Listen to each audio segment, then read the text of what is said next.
Hello everyone, welcome to the channel How to Discover. In this video, I'm going to show you how you can make your Instagram account private.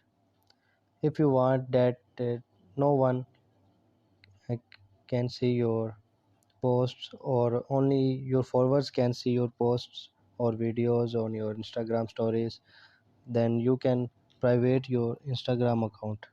Let me show you how. For this, you have to open your Instagram app and now click on the profile icon at the bottom,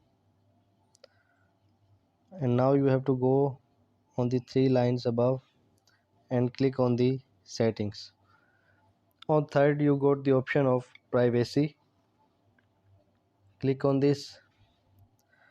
On the very first, you get the option of private account.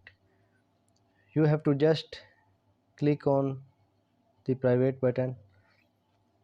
There you go there you got the option that only your followers will able to see your photos and videos after your account is private.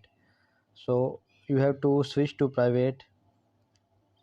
You can see now your Instagram account is private and only your followers can see your photos or videos. No one from outside can see your Instagram account.